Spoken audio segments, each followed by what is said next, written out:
My name is Melina Gehring and I'm the Multilingual Specialist at Dartmouth Graduate Studies. I actually live 5 minutes away from campus and you will see me on my bike all the time. I just hop on my bike, go to the office, go grocery shopping, go to the cafeteria or just go into town, meet with friends over coffee. And it's just great to live in this small town where everything is so nearby. As multilingual specialist at Dartmouth Graduate Studies, I work with international graduate students and help them to rethink and rewrite their texts.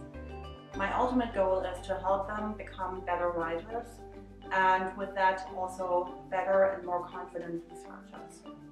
In addition to this writing advice, I also give presentation advice. Students who want to practice their conference talks or seminar talks with me can come and get feedback on their slides as well as their presentation style. In addition to these one-on-one sessions, I also offer workshops both for native speakers as well as international students on a broad range of topics to help them refine their research and communication skills.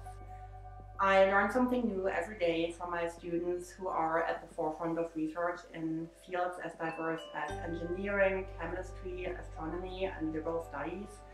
But I also learn so much about their cultural background and their take on the world, and I find this tremendously inspiring.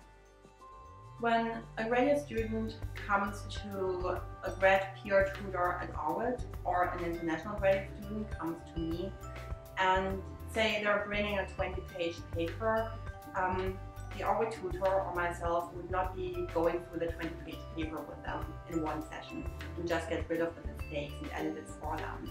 It's really about teaching writing one-on-one and help you improve the text yourself. So we would be having a discussion about this paper, maybe covering 1 page or 2 pages, and then send you home and ask you to revise based on what you've learned. And hopefully you'll be back and it's going to be a scaffolded approach. So next time we will look at what you've learned and have you made the changes accordingly, and what questions do you have now, and can we maybe address different issues in the text. I see my students over a period of several weeks and sometimes even months. And during this time, we get to build a relationship of mutual trust. And we often end up discussing matters that go beyond the writing and presentation advice. I'm a foreigner myself, and I know that it can be quite difficult to adapt to a new cultural context.